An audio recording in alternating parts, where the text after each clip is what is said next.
Yes. Part 2. Okay. Part 2. We're so excited, and there's an ink marker for you. Okay. Alyssa, right? Did I remember that right? Nope. Libby. You're Libby. Oh, you're Libby. Okay, gotcha. Okay. Alyssa's not here. Yes. Amber and Madison. With 2 D's, and I remember Barry then with two R's. That's what okay. Anyway, and you know what? Maybe do I need to give you one of these? No. You got one? Okay. Oh, you guys, yeah, you betcha. Or if anybody needs, yeah. See, I have more than enough. Okay, there we go. Anybody else need to have a, no, you're good. Any objection to them using this in their futures? Oh, no. Copy of it. Oh, no, yeah, that's no problem. Copy just in case. Yeah, that's no problem. Because it's awesome. I'm going to use it in my psychodrama. I'm going to show it in psychodrama training as another Okay. technique. Well, that would be good. Yeah, well, you'll have to let me know. Several that they use. They're very similar to these. Yeah, and you know what? And it's kind of just whatever kind of clicks with you, each person, kind of That's how. where psychodrama came up with it. Yeah, exactly. It's fun. That's one fun thing about going into the field that we are all in, is that there's just so much creativity, that you can connect with all kinds of stuff. I love it. And since elementary education was my first degree, working with kids, there's just, so many fun things to do. And then, so you can almost kind of weave some play therapy into it. And even with adults, they love to do, it's just fun. So there's no end to what you can do. It's kind of fun. Anyway, do we need to pray or anything? No, we just get going. We just go. Thank you, Jesus, for this time that we get to be together, and we just love you and we praise you for the amazing wisdom that you give us in life and how we are all uniquely created in the image of our Heavenly Father. And thank you for that image being expressed in each one of us in unique ways. Thank you for a great creator and a great chance to work with your creation and to impact those who are your image bearers, and help us to be wise in how we do that. In your precious name, amen. Welcome. Okay. Usually when I meet with people with counseling, we usually start out with a little word of prayer and then close with prayer. And sometimes the client will pray. I don't always make them, if they're not comfortable with that, we don't. But it's really a neat way to see how impacting it is from the time you started out with prayer to how the prayer ends at the end. Just you can tell the Holy Spirit is still the greatest counselor. He comes in and he does his thing. So it's pretty awesome. Anyway, okay, where we are and how far we got last time, if I remember right, is we worked through the theory of counseling, the whole thing with the snowflake and the 2 triangles that sit on top of each other, making that's basically what makes the snowflake so firm and solid and so forth. And then we talked about the different polarities that happen with the snowflake, so that, for instance, the soul is opposite the cognitive or the mind, and back and forth the body and the emotions and so forth. Just to make sure we understand, polarity refers to kind of a continuum. Yes, a continuum. Yeah, the two poles that kind of go forever, because it's like an arrow. So you kind of see how that works. Anything we need? Do you guys have any questions about that? So you could plot on the mind-emotion polarity. You could plot where is there a... Yes. Now, one of the things that they will do often, in fact, they'll sometimes come into a session and have this drawn out for me. For example, let's just pull one out real quick. Let's say, and we talked a little bit about that. Okay, let's give ourselves our base kind of triangle that way. This triangle is which one? Spirit. Yeah, right, the theological, spiritual. Yeah, that's right. Yes, yes. So, so we, over here is body, soul, and spirit. That's right. And then we overlay on top of that the the psychological triangle, which is basically when we deal, well, let's say we have somebody who would plot themselves being high cognitive. So you kind of just, and they don't pay much attention to their emotions at all. Let's say they're affectively flat, or they at least don't tune into that at all. And maybe they're big into behavior and all of that kind of thing, that their choices and making decisions, living. So then they plot their thing like this. And so it kind of shows them how off their triangle is and how to come back into balance, and make so that basically that star, or that like the snowflake thing, would come back into a healthier balance. So that's kind of how, so they can kind of plot themselves on. So you would extend those lines out as far as they need to go to plot. Yes. And then how do you define soul versus the emotions? What is soul? Okay, soul would be like, that's kind of like your personality, that unique thing that made you who you are. I'm going to just, because we're going to get back to this in a little bit. Soul would be of course, the soul is like mind, emotions, and will anyway, in scripturally when it talks about the soul. But like in this particular, and we have a triangle that represents the mind and the emotions and the will. And the soul is kind of that expression of that through my personality, through my temperament, through the unique things that, just make me who I am, that, and it can be your background, that can be your kind of our DNA that made us who we are. Culture plays a lot into that kind of thing. But there again, the opposite of the soul is the mind. So it's kind of the things that we've been taught, what kind of has all gone into making us think like we think.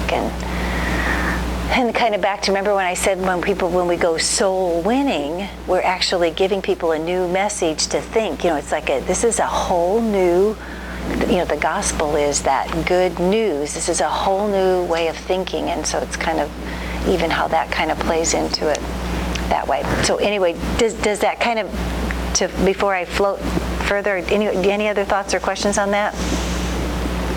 You guys are good. Okay. Alrighty, then we moved into, every good theory of counseling needs to also have some sort of theory of change, because we have to know how we implement change, or how we encourage change, or how to even measure that change is even happening, how that is coming together. So the first thing we talked about was the listening heart, and that would be listening to your third ear, right? So we have the two ears on. And of course, as a counselor, we want to be a really good listener. But it's kind of like listening with that third ear, the one in the center of your heart. And because that's kind of where we really pick up on what's not being really said, but what's powerfully present. It's kind of like the elephant in the room sort of thing. It's like I sense where you are, or is this, and that they can sense that even within themselves, that they learn to listen with their third ear. And then of course encouragement. Any questions on that one? Okay. I was just going to comment that skilled helper for us as counselors, they refers to that as the second channel. Yeah. You have a first channel that you're listening here. The second channel is you're listening inside what's going on with you and what's coming in. Reading all of that. That's such a huge.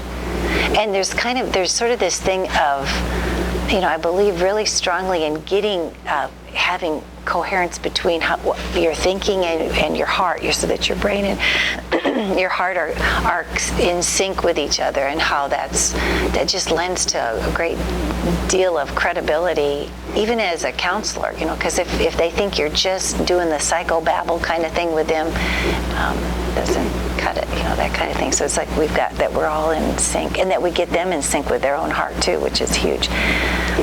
And then encouragement, basically that's putting courage into them. We encourage them. And discouragement is obviously, the courage has been dislodged or removed, and we want to put that courage back in. And so in an atmosphere of change, there's a listening heart, there's an atmosphere of encouragement, carefronting versus, or maybe on top of, laid over, the whole thing of confronting. And carefronting means that I care so much about you that we're going to talk about something that's just a little bit difficult, maybe just even a little awkward.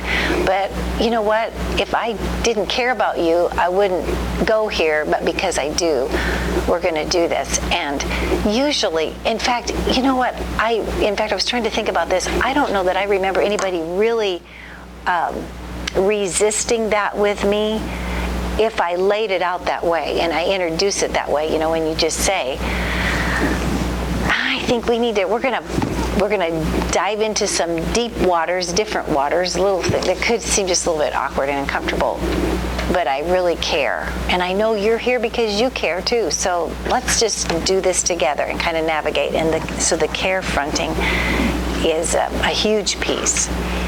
And then we talked about Tinsel Strength, and remember, Tinsel Strength comes from the whole world of dealing with, remember?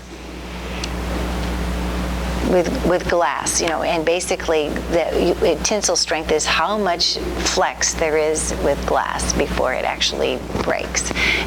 Or from our paradigm, it's resilience. Yes, exactly. Being able to take it and bring it back. Yeah, and how much it will go. That's exactly right.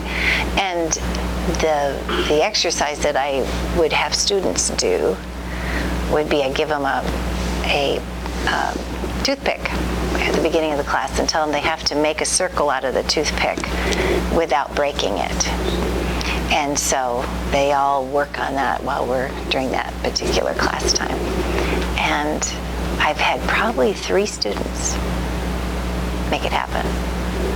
And I don't know whether I should tell you the answer or not. But anyway, how do you make a toothpick form a circle without breaking it? And they sometimes they do tiny little teeny weeny breaks and they make this very multi-sided little circle. But it's really hard to turn a toothpick into a. But the way you do it, obviously, is that you put it in your mouth for almost the whole class time, and you soften it. And as you soften it, it becomes, you can make it into a circle quite easily. And how the whole thing with Tinsel Strength is, that's the whole thing, is that we have to, especially if people are really rigid in their thinking and kind of hard, even in their hearts towards, like say in a relationship or a concept or whatever for change, it takes some soaking time to kind of soak them into the modification that we're trying to make.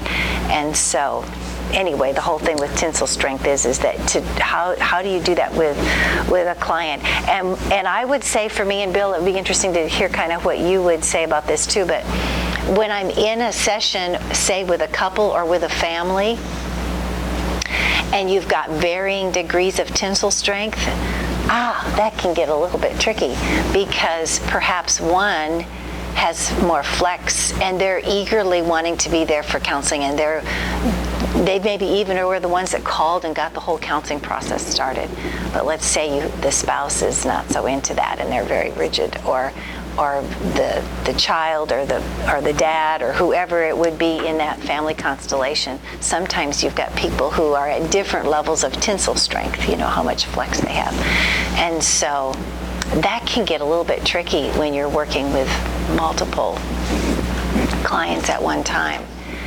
And in some of those situations, I've even then talked privately, or sometimes I'll have somebody step out for a little bit and somebody come in, and so we kind of do that kind of thing. That's where you can sort of school the one and say, it's going to feel like I'm kind of taking sides, but we're going to do this because we got to get, the other person on board. So you just float with me and trust the process, and we're going to be okay. But that's a little tricky when you've got people at different levels. It's like a stack of toothpicks and they're soaked differently or whatever, have different kinds of Tinsel Strength. And then being growth gracious. That's kind of where I think we're hitting on today, that's the new one for today. And growth gracious is basically, it's a lot like raising kids. You bring little baby into this world, and their growth process is these little increments of growth, and you celebrate it all the time. Every little step or every little effort that they make, or little sounds, the coos that they make, and then finally now they're starting to make a word a little bit. You just celebrate that. And really, counseling is a lot like that too at times, where you just feel like we have to really be very gracious and appreciative of the little increments of growth that are represented.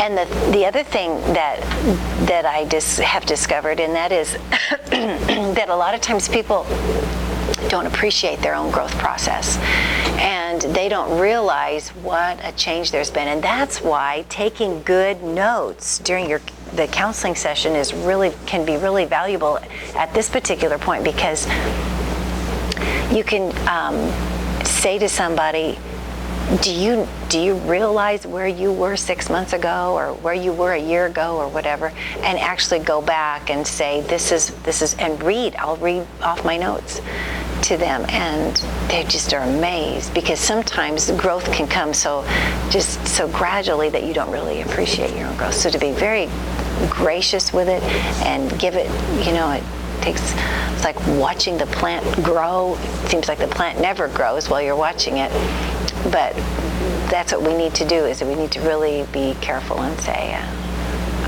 there's change in you. It's just neat. The expression on your face is different. There's a light in your eye. And even from the beginning of a counseling session until they walk out of a session, there can be such a radical change. And sometimes I've even said, stop just a second, turn around, look in that mirror. Can you believe you are the same person who walked in here just with this amazing new perspective, and how it can actually really make a difference. And you've probably seen that happen with people too. Sometimes I've used, somebody else gave me this, but like if you have a plane going across the country, only 1 degree of change makes a huge difference on the destination. Yeah. And of course we have to correct, but that's when people realize it doesn't take much. No, it doesn't. To change your whole life. And that is such a cool, yeah, you're exactly right. It doesn't take much. 3 degrees, but there's different ways. Yeah. Just to explain, I understand that. That's really true. Most of the time we want this massive miracle. Yeah. It just happens sometimes. I know. But most of the time I don't find that to be the case. And I think we could take it if it did happen. No. Yeah, exactly. You can't take everything changing at once, because that's kind of like stopping an addiction. When you stop the chemical, it's so difficult because it's global. Yeah. It is. You have to have lots and lots and lots of support to do that.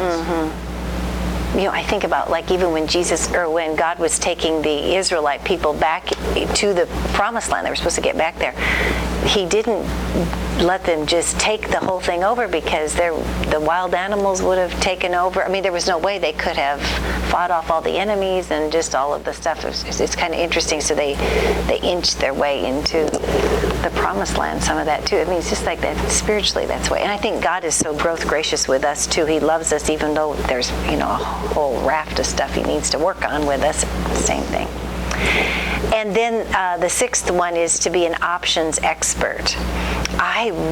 This is so important, I think, because many times when people come in, they see only the option that they have just laying out there in front of them at that time, and that's the only way. They're really locked in a rut, so to speak, in their thinking, and to show them that there's other options. And we have to be kind of their options expert to help them to see that there are other ways of looking at this, and there's another way of tackling this particular relationship challenge that they have, or whatever. But to think of it in terms of there's little steps we can take, but it's another option to the way you are looking at it. And this works really well in the multi-client kind of situation, where you've got either like a couple, or if you're with a family. One of the things that I've done, and maybe you've done something like this too, and an example I have is there was a mom, and she had a son and a daughter, And then she had remarried, and so then the kids now have this stepdad that's come in. So I have all 4 of them in counseling, and the kids are in their teen years. And there was just a lot of tension, and it was really hard for communication to happen. And so what we did is I had them get a recipe box with 3x5 cards, and in the recipe box, one was to dad, to mom, then to the daughter, to the son, and in the back then there's all the extra recipe cards. And then when they needed to communicate something with each other, and they could tell that it was just going to escalate again, and their communication was going to become tense or whatever, you could say, like for instance, let's say the mom's talking to the son or whatever, she could say, let's call him George. Anyway, say, George, go to the box. And that meant, let's not talk about this. This is going to get out of hand. So he'd go to the box and take a empty recipe card, and he'd write only on the front. You could only write on one side, not both sides. Right on the front of the recipe card, what was going on, what he was thinking, what was happening, and then he puts it in the little section to mom. And then he could come out and he could say, you can check the box, because then she knew that the box had a little. So then she'd go check the box, read what he'd written on the front of the recipe card, turn it over, and her response was on the back, and then she puts it in the recipe box to the son, to George, say. And so that was finally the only way I could really help them bring their communication down. So it took all the escalated emotional override out of it, so they were able to start communicating again. But they did that, dad to mom, and daughter to and son to each other, the brother-sister thing. They'd just say, go to the box, and so they'd go to the box, they'd write down on one side of the recipe card, because I didn't want them writing out, like a dissertation to each other about all the things they were ticked off about. And it changed, but you got to get really creative sometimes, and that's kind of I had to come up with another option, because we had tried all kinds of communication techniques and teaching them all about all kinds of things. We'd even tried the feather talk thing, where whoever has the feather, the Indian thing, whoever has feather, they talk, and nobody interrupts them until they pass the feather on. Then we tried all kinds of stuff, and finally using the idea with the recipe box with cards, that's what did it. So you just always looking for options. Or I pray about options. I just think, oh God, help me come up with some sort of an option here that will help us. Kinds of thinking. Yes. Creativity. Yeah, you're exactly right. It's like open up that part of my brain so I can think through. The reading. Remember Joe talked about think. Yes, I'm reading one of his earlier books about right brain thinking and ideas of how to stimulate that. Isn't he good? Yeah. Doing an art course here. No, that'd be fun. And just get that right hemisphere all. But there's all kinds of resources on how to do that, so that it would stimulate the right brain. Yeah. For whatever degree you were in. Mm-hmm. Now, do you ever do, I'll have clay, they can, anything that kind of stirs that. Sandbox, there's all kinds of different tools. Yeah. Available. Drawing's a big one. Yeah, it's huge. It really does help. It's just so neat. Anyway, any thoughts about that? Any other thoughts? Okay, so that gives just 6 ideas, and there's so many more. In fact, since I first put this together, I thought, oh my, there's just so many ways of measuring change. I do the wheel of life, which I haven't included in that, but that's kind of where there's the hub, and then there's the outside wheel, and then the spokes, and each spoke represents a certain part of their life, or relationships, significant pieces of their life, and then each spoke is 1, 2, 3, 4, 5, 6, 7, 8, 9, 10. 10 is when you're out on the rim, and then they plot themselves, so we can see just how out of balance the wheel of their life is, and why they aren't rolling down the road, that they go flat or they get stuck because of this particular area of their life that's underdeveloped, or they're not giving attention to it. And working with it. So there's all kinds of things, but that just kind of gives some ideas. 0 to 10 would be the inside of 0, 10 is the best, I mean, either way. Yeah. 10 would be like it's round. Yes. Yeah. It's 10 all the way around. Exactly. And that works well because kind of on a scale from 1 to 10, they can kind of define it a little tighter. And so I kind of like that numerical option to give for some people. You don't want just all right, you gotta have a little quantitative a little research in there. a little right. The problem is quantitative research took over everything. Yes, and we it's shut Not a down. big fight about it, but it's actually adding the other back in makes it balanced. Yeah, it really is. That healthy tension between the two is so good. And even with a client, that's really good too. Sometimes even in the middle of the session to say, okay, now we're going to, and we jump over to the other side of the brain. Just really a good thing to, just kind of say, and I'd let them know that's what I'm doing too. In fact, I have a diagram of the brain. I have a couple of them, but I will take out and I'll say, okay, this is where we've been, so to speak. I mean, the brain is far more complex than that, but just this is kind of where we've been. This is where I'd like us to go. So, we make a trip, and we're going to go that way. Let's all shift in and head together. And that's amazing. That's worked really well with teenagers. They really like that because it gives them a sense of taking responsibility for their own thought processes and kind of an accountability that's kind of internal built in. So, okay, and then just theory of God concept, developing a healthy God image. This is huge in that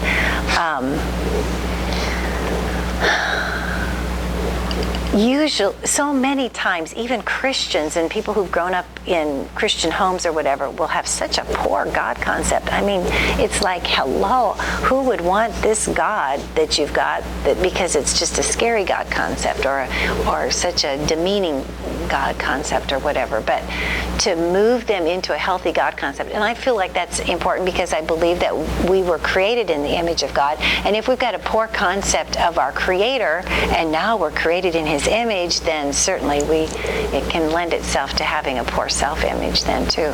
So just the whole thing about developing a really healthy concept of God who is loving and approachable, and at the same that whole tension between justice and mercy. He is very merciful, and yet He renders justice too. And so just that how to handle that and balance that out in our lives in a healthy way. And the Theology Tree, basically the way this all came about was I was working with some children in a play therapy, a group therapy thing, and it was during Christmas time. And all of the bulbs on the Christmas tree were all the shiny kind. This tree was just decorated with one kind. It was in a center where they just had all of this, and you could see yourself, the reflection of yourself in the bulb. So when the kids went to the Christmas tree, they could see their face kind of distorted, but they could see themselves. And so we talked about how that God is like this amazing tree, and we all are like little bulbs on His Christmas tree, and that each of us have our own face that's to reflect the beauty of what Christmas is all about and that kind of thing. So it kind of came out of a Christmas emphasis. But basically, the theology tree is the concept of there are seasons of life, just like with a tree. The tree will change with seasons of life. The seasons, so we are with the seasons of life. But in every one of those seasons of life, there's something that God's doing in our life, and that we learn to tap into the root, and that we connect with that. And so the theology tree is just basically this concept. We'll draw out a tree, and this limb of the tree represents this, and this branch of the tree represents that. And then we look for the fruit on the tree. What kind of fruit are you producing in your life? And the fruit of your life is what feeds other people and nourishes other people. And so using the whole concept of the tree is really great. You can go many directions with that, but basically that, and in the scriptures, and the root system, right? And Psalm 1 says, He shall be like a tree planted by the rivers of water that bringeth forth its fruit in its season, and whatsoever He doeth shall prosper. And so it's like that our lives, we become like that. But we have to have a healthy, just like a tree has to have a healthy root system, so it is with our God concept. That's kind of the root of our lives. And then lifespan tasks. If you guys have all studied Erickson's 8 stages, of life, psychosocial stages of life, and that's a whole nother thing. But this whole deal about at every stage of life there's a God concept that's being nailed down, and that God concept is it's a building block, just like the psychosocial stages, Erickson's psychosocial stages build on the resolution of various conflict things that need to be developed. And so autonomy versus shame and doubt, or whatever you're dealing with, that at that same stage of life there's a wonderful God concept that can match that. And so that's been another really neat thing. In fact, I've put together a chart, and I know Sharisa Dunn uses the chart in some of her developmental psych, maybe it is, but it's a chart, and it shows the different that of resolution that you need to be coming to, and at what stages, and then what the healthy God concept is that comes into play there. And I'll just run off the chart, give it to the client, kind of give them an example of what it, talk it through, introduce it to them a little bit, and they can go with it just like that. And generally, they're able to say, right there, that stage of life, that's where that fell apart for me, because I live in despair. I don't have, or whatever. So they're able to do that, and then also identify their God concept is so flawed in that particular area, because it's tapped into also the life task that was supposed to be happening at that time. So anyway, that's how I kind of weave that in. And any thoughts or questions about that? That kind of finishes off that purple page. Anything you want to? No? Good. I'm very good. Okay. So we get out of here at what time now? Tell me again, what time do you? Just right at 10. Right at 10. Okay. You know what? I'm going to give you. Let's just take a look at this. This has been a helpful. I think we got enough of them. The 7 stages to healing prayer. There's some of you have maybe been introduced to the whole idea of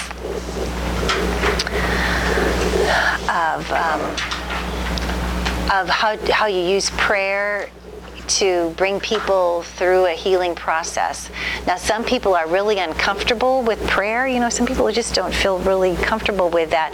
And so what I'll do is they get a copy just like you have right there, and they see the whole thing, and we'll talk it through and then teach them kind of how they can pray their way through a situation. So anyway, 7 steps, and this is generally, I'll draw this out on their paper, but it's going to go kind of like this. 1, 2, 3, and then 4 is this big. 5, 6, and 7 with the little arrow. Okay, so that's kind of, and it's like you're going along in life, and then this is this huge hump that you're going to try to get over, and so this is how we use that, and so it kind of prepares them for, okay, this is what we're going to do.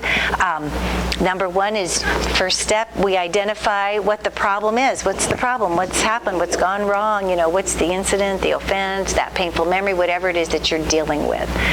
And so let's throw one out real quick. We'll plug it in. Anybody have a problem? Let's say I've got a lady that's in and she can't stand her boss. Okay, let's just pull one out. See what happens with that. I don't even know what's going to happen myself. We'll find out. We'll do it together. Okay, so she's so frustrated every day she goes to work, and she just is having a terrible time because her boss just doesn't seem to understand her, and she can't get on the same page, and she's trying to make him happy, but it seems like he's just very frustrated with the whole thing. So we would write in there, okay, frustrated with boss, okay? So, and she writes in what I'm doing, I have them do the same thing, they write it in, so the frustration with the boss. And you have them draw this and then fill it in on there. they can do that, but usually they just write it in just right here by number 1. Identify what's your problem. I'm frustrated with my boss and I can't stand my job. That kind of thing. Or I like my job, but I just can't stand him. That. Okay, so they know we're on our first step, and then identify the negative conclusion. What have I come to believe about myself because of working with this boss that frustrates me? Or what internal vows or promises or decisions have I come to? So then it's like, okay, so working with this guy, what conclusions have you come to about yourself? Because see, she's come to all kinds of conclusions about him. But what I want to know about is what kind of conclusions have you come to about yourself from working with him? So let's just play with it. So what would be like she's maybe come to believe what about herself?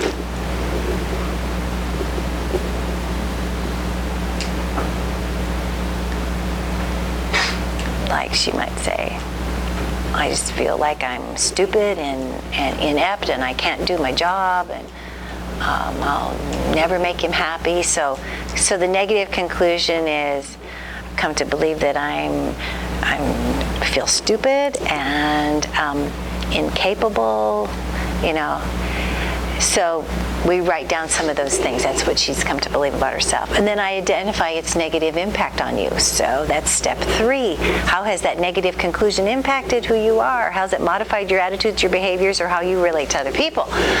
Well, so can't stand my boss. He frustrates me, and I feel stupid and incapable and just unable to think when I'm around him.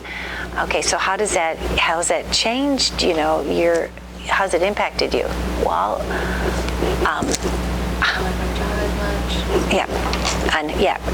unhappy at my job.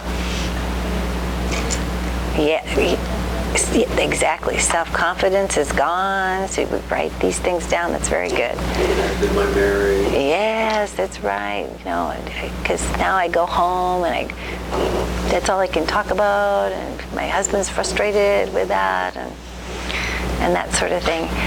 And so basically you see how this step 1 is having this ripple effect in her life, and so that domino effect, that it's impacting other things for her to be able to see that. Now, this is step 4.